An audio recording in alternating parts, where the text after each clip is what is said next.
bounce, talagang achieve na achieve. Then ang isa pa sa pinakamaganda yung shock, in-adjust din yung shock.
Nakakasilaw talaga yung ano na ito, yung headlight. But yung stock lang nga, kahit ako nung tinry ko eh. Pero yung position naman niya, di naman ganun nakaka-apekto. Kumbaga di ka naman, kumbaga di nakaka-apekto naman sa ano niya.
Wala tayong traction control, wala tayong mga specs.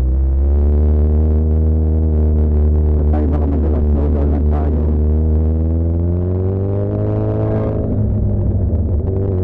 Paminsan talaga hindi mo maiwasan kapag ganito oras ka bumiyahe, maraming truck.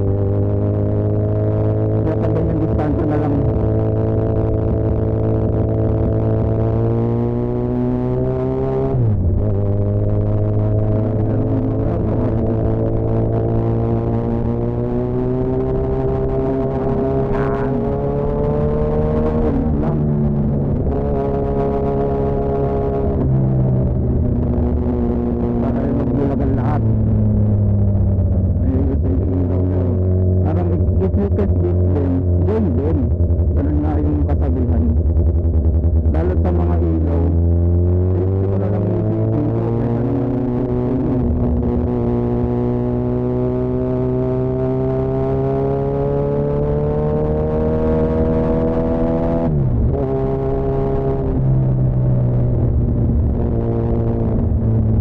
Practice ko talaga dito yung cambio. Medyo naninibago ko dahil yung cambio ni Ninja medyo medyo mababa. Walang tamang turn, mababa ko yun.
balance ng motor. Nanibago ko kasi compared din sa dati.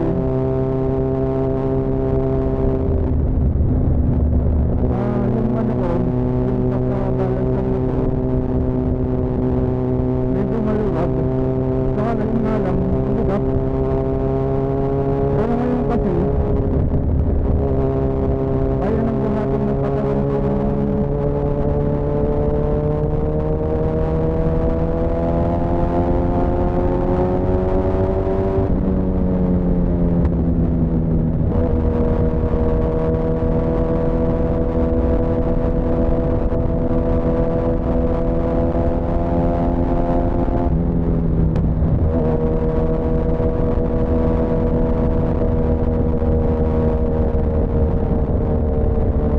mas nababalance ko na ngayon. Yung handling nga lang yung nakakasalita ako. Parang ganito ko yan pagkat ko sa bilang.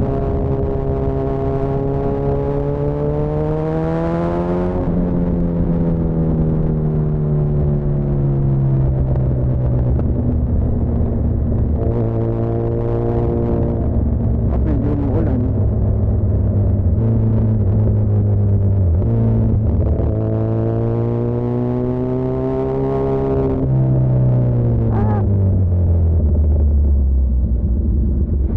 Up, dahan-dahan bago mag-release sa uulan.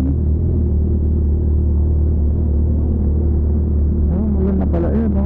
Kaya nyo, hindi ko na siya pinupush. Parang lahat nakababa, mababa lahat. Pero yung seat height niya, wala pa rin changes. I mean, sa pag-upo ko, parang wala pa rin pinagkaiba. Parang halos same pa rin.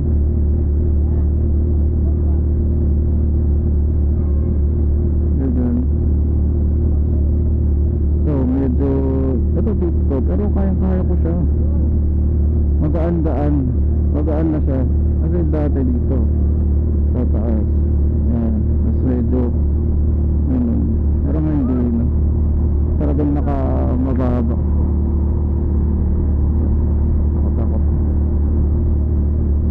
Pag nakakotse lang ako mabait. Pero pag butay mahirap.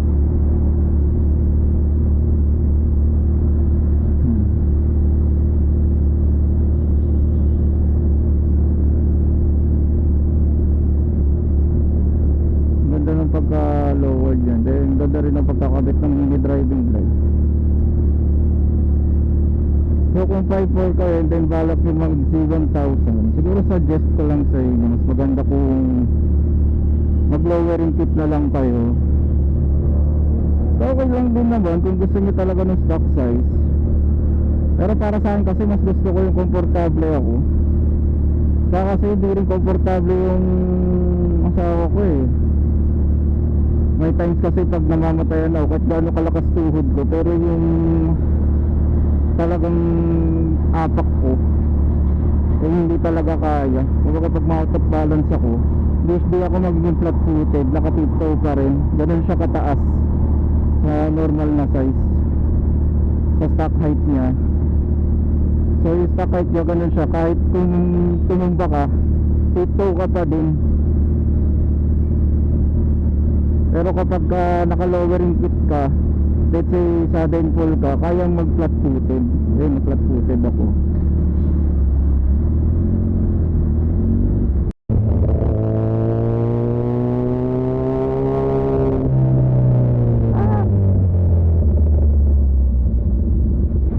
Up, dahan-dahan bago mag-release sa uulan. Ulan na pala no?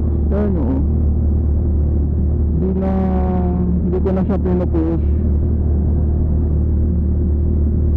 Parang lahat mababa lahat. Pero yung seat height niya, wala pa rin changes. I mean, sa pag-upo ko, parang wala pa rin pinagkaiba. Parang halos same pa rin.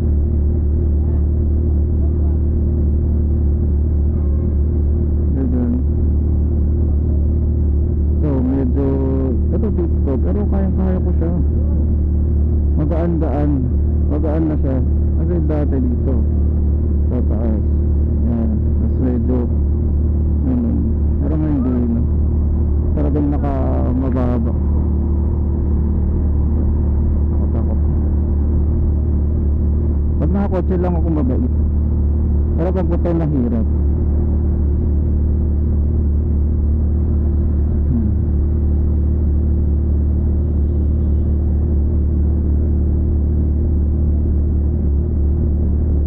Ganda ng pagka-lower dyan. Then ganda rin ang pagkakabit ng mini driving light. So kung 5.4 kayo and then balak yung mag C1000, siguro suggest ko lang sa inyo, mas maganda kung mag lowering kit na lang kayo. So okay lang din naman kung gusto nyo talaga ng stock size. Pero para sa akin kasi mas gusto ko yung komportable ako. Kaya kasi hindi rin komportable yung asawa ko eh. May times kasi pag namamatayan ako kahit gaano kalakas tuhod ko, pero yung talagang apak ko eh hindi talaga kaya. Kaya kapag ma-out of balance ako, di ako magiging flat footed, nakatiptoe pa rin. Ganun siya kataas sa normal na size, sa stock height niya. So yung stock height niya ganun siya, kahit kung tumumba ka, tiptoe ka pa din. Pero kapag naka-lowering kit ka, let's say sudden pull ka, kayang mag-flat footed. Ayun, flat footed ako. Ano yung pinaka-best example? Pumunta ko ng seatbelt, pero napapansin nyo kapag nagpo-post ako minsan, yung mabilis ko na yun, mukha lang ako mabilis yun, pero nasa isang daan lang yun. Ako nagsasabi pa 200 eh. Alam ko 183 lang.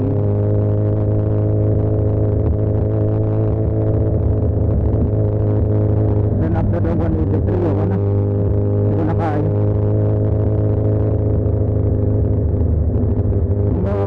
Doon ka na rin nalaman bakit mas mabilis ang naked. Ay, mas mabilis ang sports bike kaysa sa naked. Kasi una sa lahat yung aerodynamics. Like yung mahampas ng hangin ng sports bike kasi nasa windshield. Ito kasi talaga salong-salong mo.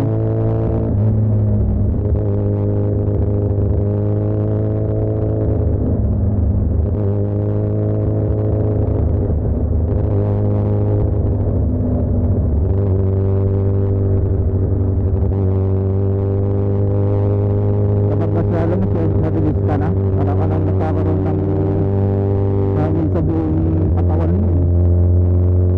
Kapag dadaling ka patalikod eh. Pero pagdating sa comfortability, mas okay pa rin talaga si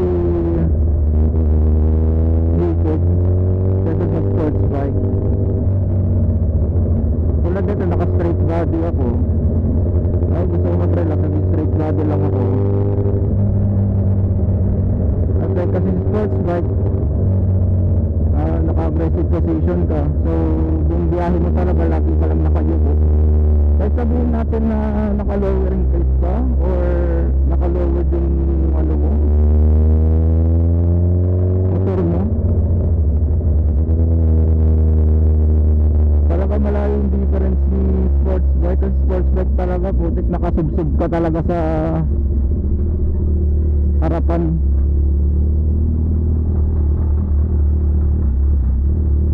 Grabe yung sarap. Tulad yung lowering kit. Ito grabe.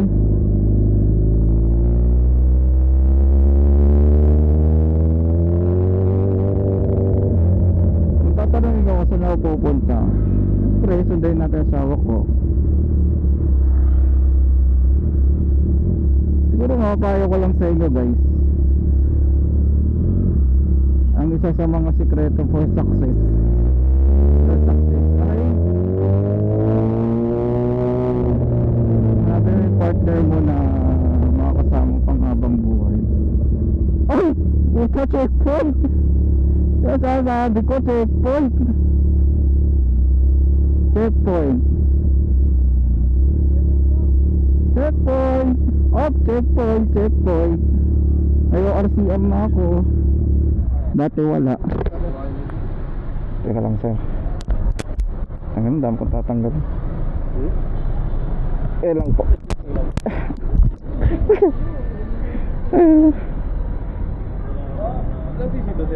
1,000. Naghanap din ako ng checkpoint eh. Kakarating lang ako RCR eh. Pagkayabang.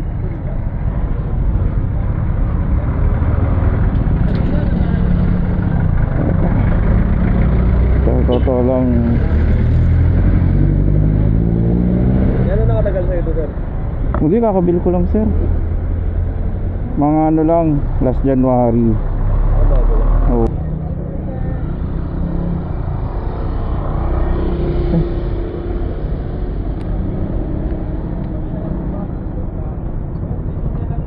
Ayan. Ah.